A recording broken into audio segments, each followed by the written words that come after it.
many years. Jay, do you want to build a snowman? Yeah, I'm not afraid of the cold anymore. No, nor should you be. Someone who is afraid of the cold, apparently, Joe Burrow, afraid of the Cleveland Browns pass rushing cold because he got wrecked last night. Dude. Let's get into some Monday night takeaways, and I think the big one is that offensive line in Cincinnati just is not fixed at all. Looked like it might have been, and just a disaster all around fantasy-wise for the Bengals. He was under pressure constantly, 25% of his dropbacks versus the Browns, and honestly it should have been more, but he just kept dumping it off very, very quickly, which is one of the reasons why Joe Mixon had more targets than rush attempts in this game. And it didn't feel like it was designed.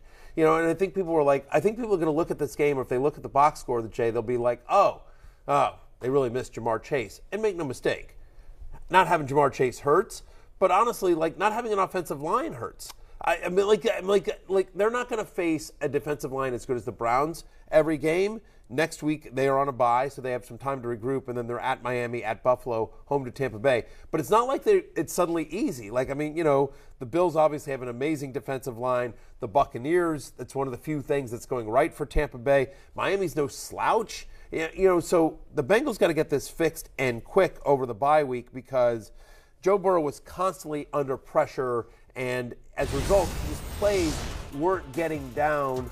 Plays weren't developing downfield. It was really a weird one here, as you see on your screen, in terms of who the top receivers were. Now, T. Higgins, 3 for 49 on a touchdown on 6 targets. He basically bails you out with a junk time touchdown, Jay. Yeah, he did. Hayden Hurst delivered. He goes over. That was Connor's prop yesterday. Nice. He goes 4 for 42. Tyler Boyd, 38 yards, only 3 receptions, but again does get the touchdown, which helps salvage it a little bit. Joe Mixon, maybe the biggest disappointment of all, thought that he would run rampant over that Cleveland Browns rushing defense, which has been terrible all year, but he did nothing, though he did get involved a little bit in the passing game. But again, those were dump-offs because Burrow had no time. I don't think Jamar Chase would have mattered last night because he's not getting open deep in 2.1 seconds. I don't think he would. By the way, I'm a moron. This is what happens when you travel all day and then you immediately get off the plane and then you take your daughter's trick-or-treating and then you steal her candy and you're on a sugar high. So I completely messed that up. The Browns are on a bye. No, the Bengals, I apologize, just to clean this up. The Bengals actually are home to Carolina, right, which in theory... The frisky Carolina Panthers. They are certainly frisky. And then they have a bye. Then they're at the Steelers, at Tennessee. So it's an easier schedule for them. The schedule I read before, that's actually the Browns. I mixed that up in my head. That's my mistake. And I would love to throw somebody under the bus. Yeah, but honestly, it's entirely me. That one's all on me. I'm a moron. It is what it is. If this is not your first time watching the show, you're well aware of that anyway. So anyway, the Bengals still got to get regardless of who they're playing, they still have to fix this offensive line, Jay, because it hasn't really helped any of them. If there was anything positive here, it was that we did see more of Tyler Boyd. We thought his role would increase with Jamar Chase out, and it did. He ran around on 76% of his snaps. He was second in targets among the Bengals wide receivers, which is what we expected here as well. He got a touchdown in this one, 3 for 38. Again, the whole offense was just sort of bad in this one, but I think to the extent you can be encouraged by anything from last night out of the Bengals, I think you have to be encouraged by Tyler Boyd's usage in the absence of Jamar Chase. Yep. Let's talk about Joe Burrow, who did not have a great game naturally with the context. He goes 232 yards, 2 touchdowns. He does get that to salvage it a little bit late, but throws the pick, loses a fumble. Is there concern about Joe Burrow behind this offensive line, particularly these next few weeks without Jamar Chase? You know what?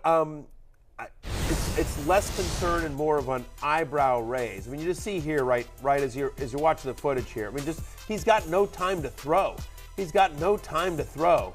Doing the Thriller right there, right? So anyway, I mean, he's constantly under pressure, not getting any kind of protection. They're going to have to clean that up. The Browns had a good defensive game plan for him. Give credit where credit is due. They did a lot of stunts, a lot of blitzes. Sometimes they were able to get pressure with 4. They mixed up their looks quite a bit in this one as well. Here's what I will say about Joe Burrow, though, right? And it was ugly, right? 150 yards in the first 3 quarters. Again, he sort of padded his stats in the fourth time and sort of junk time, but this is his fewest fantasy points in a game this season. If he doesn't do it at home against Carolina, I'm like, okay, whatever. You know what I mean? But Marcus Mariota had a field day against them last week. I'm willing to give it 1 week. I'm not panicking yet. Eyebrow is raised, But no, I'm still starting Joe Burrow against Carolina next week. It's not like he had a great offensive line last year. It was arguably even worse in terms of personnel, and he was still able to do what he did in the second half of the season. Now, he did lead the league in sacks last year. I think a lot of them were on him. Last night was not on him. No. Like, he was just Myles Garrett, and he's not going to have to face Myles Garrett every week, who is maybe the best pass rusher in the league, but certainly some concerns and a bit more uncertainty around Burrow's performance than coming into last night. Yeah, I mean, look, T. Higgins, wide receiver 23, ends week 8 as wide receiver 23. Tyler Boyd ends the week as wide receiver 28. None of that's ideal, but you're like, in a game in which the Bengals couldn't really move the ball at all for, the first 3 quarters and then a little bit of junk time, for them both to finish as top 30 wide receivers, you'll sort of take that. Yeah. Both obviously helped by their touchdowns, but the fact of the matter is that, touchdowns count. I think better days are ahead for the entire Bengals passing offense against the Carolina Panthers. Joe Mixon is a... What are you going to say here? Choose words carefully. He's a... You know what he is? He's a fancier Ezekiel Elliott. Yeah. He's a touchdown-dependent, volume-dependent RB2 is what he is. So Joe Mixon in this one, he winds up as running back 24 for the week. For the season, on a fantasy points per game basis, he's running back 17. The volume has been there. The efficiency in the scoring has not, Jay. And nothing we saw from last night makes you feel like, oh, yeah, that's definitely coming. Yeah, we're 2 months into the season now. You can't write this off as a small sample through 3 weeks or anything. Like, this is just Joe Mixon's reality at the moment. The offensive line just isn't good enough. The scheme isn't getting him open. His value is really going to come from these dump-offs because of how bad the offensive line is. You don't like that. But let's... And by the way, so Carolina bye, at Pittsburgh, at Tennessee, Yeah, like there's no defense on there that truly scares you, but there's also no defense on there you're like, oh, that's Titans in particular have a really good rushing defense. I think. Yeah, exactly. I was just going to say that over the last 4 weeks, the Titans are the number 1 defense in the NFL. Carolina's actually the 13th best run defense over the last 4 weeks. Like, they've actually played, kind of plucky here. And look, whatever, the Steelers are bad, but maybe by the time they play Cincinnati, they get a little help. They get a little healthier, and maybe Watt is back, and so. It's a Jonathan Taylor situation where you obviously have to start Jonathan Taylor, you have to start Joe Mixon every single week, but certainly you're not feeling great about it. Now let's flick over to Cleveland and talk about some better things like Amari Cooper. But first, let's hear from Amari Cooper talking about his one bad moment on the night. What happened on that throw? It was an abomination, really. It just kept running through my mind, like, okay, if he's not open, throw it away. I didn't really realize how hard it was to throw the ball away, because that's what I tried to do. Like, I did not try to throw it to him, but I was trying to get the ball back to the line of scrimmage, and I looked up. It was another guy's hands. It was terrible, man. Don't have me throwing too many more passes out there. Jacoby said it's already out of the playbook. Oh, yeah. I'm just going to stick to getting open, That's it. There you go. I'm just going to stick to getting open. Well, he did that early and often. Here it is, Amari. Last night. Here's under pressure. Pass. Oh, no. He's under pressure. Oh, wow. And he throws a pick. Is that Amari Cooper or Zach Wilson out there? Yeah, oh, man. Wow.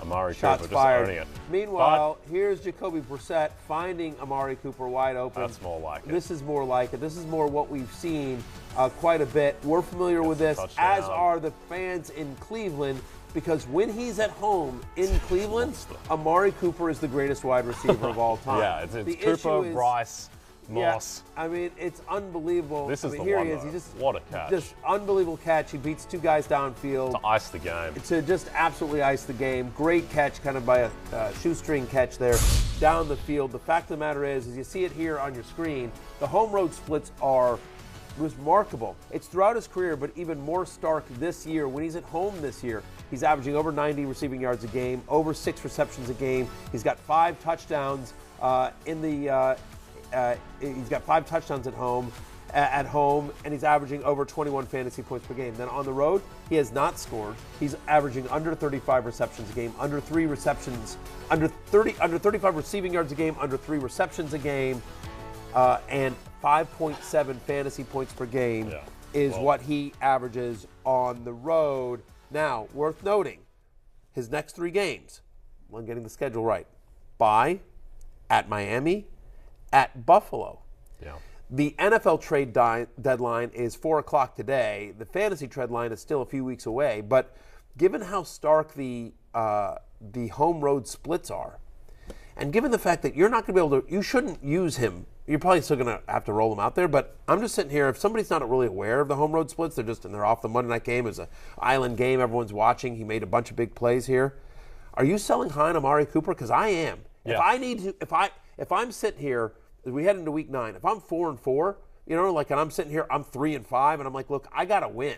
There's a couple of teams that are really dominating. I can't screw around for the playoffs. Like, I need to win the next 3 weeks. I need to go at least 2-1 over the next 3 weeks. I think Amari Cooper, who isn't really going to be usable until the Tampa Bay game, and you still don't even love that matchup, right? Because their secondary will be healthy by then.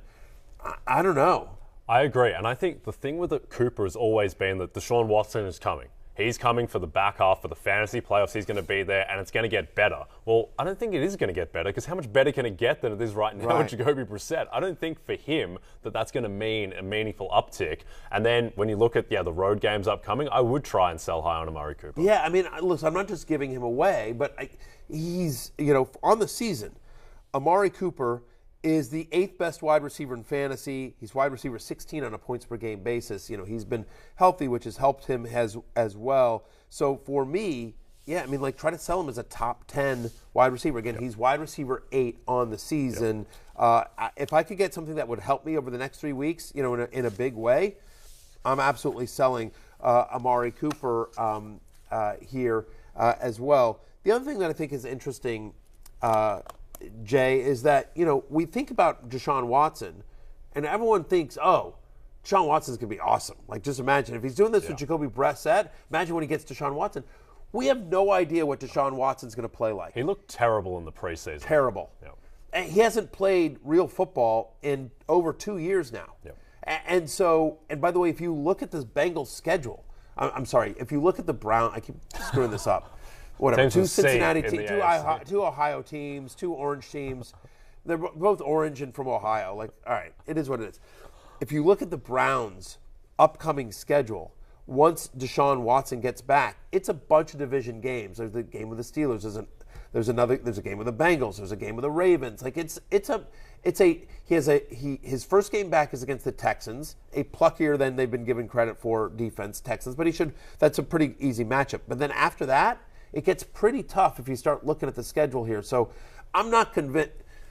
I think in the grand scheme of things, obviously Watson's a better quarterback than Jacoby Brissett, but I'm not convinced he will absolutely be this massive upgrade over Jacoby Brissett for this year for Amari Cooper. Yep, I agree with that. But if I'm trying to sell Amari Cooper, I can sell that dream. Yes. Hey, look, put it in the deck. Deshaun Watson's coming.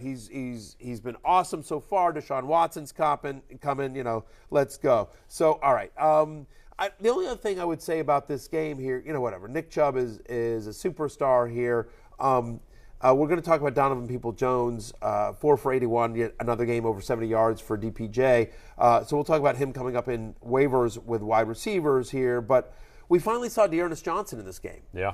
And I think the reason is because it's been well rumored, Kareem Hunt is on the block. He potentially could get traded. He didn't do much in this game, 72 total yards on 15 touches. He didn't end up getting into the end zone. But again, D'Ernest Johnson could get that role if Kareem Hunt goes somewhere. Kareem Hunt looked to me like Kareem Hunt. Yep. And so we'll see if he ends up getting dealt. Yep. I think that the fact that the Browns won last night, I think that's going to hurt the chances that Kareem Hunt gets moved, because if they went to 2-6, then the season's over, then you're selling off. At the same time, maybe they move him anyway because you've got D'Ernest Johnson there, and Nick Chubb is always going to be the guy. And, by the way, Kareem Hunt is a free agent at the end of the season. Yep. Like, it's a thought, hey, listen, yes, okay, we won, but it's probably not our year. And even so, we could get some picks or something for Kareem Hunt. Like, we're not going to give him away, but because they'd get a compensatory pick if he goes in somewhere else in the offseason. But still, if you can beat a compensatory pick, why not? Because we're probably not going to re-sign him in the offseason. Yep. Kind of like the Browns 50-1 to win the AFC now. They just have so much upside because of Deshaun, who might be bad, but he might come back and he might be good, and they have so much talent around him. But you don't believe in that. Just like you didn't believe in my Atlanta Falcons at 12-1 to make the playoffs. That one's looking like a much better bet. I don't know. The Browns are too There's too much weirdness. There's too much. There are too many of the bottom Browns. of the AFC playoff But picture, for whatever it's worth, to win the AFC, like to make the AFC playoffs, to win the AFC, they've got so much talent. Here's what's weird: is to win the AFC, like the entire AFC. Yeah. To represent You've got to beat the Buffalo Bills at some point, right. probably. Like to me, 50-1 is actually bad odds. Like 50-1. To win the AFC, to beat the Bills. Deshaun Watson was like the third best quarterback in the NFL last time we saw him. Dude, I get it, but like you're asking these guys to beat the Bills and the Chiefs, and like it's only 50-1. The Browns are 3-6, or 3-5, I should say. They're 3-5, and it's only 50-1 to win to go to the Super Bowl as the AFC champion. Yeah. No, I think those are terrible odds. Okay, you're off. I'll ride with out on that bet. I'll ride with the Cleveland Browns. Hey, it's Matthew Berry from NBC Sports and RotoWorld.com. Just want to thank you so much for watching what you just watched, or at least being too lazy to click out of it after the autoplay just kept it going. So either way, thank you so much for just letting it scroll by your screen. And now I'd like to ask you respectfully, please subscribe to the NFL on NBC YouTube channel for the latest NFL news, fantasy headlines from RotoWorld, and betting analysis from NBC Sports Edge.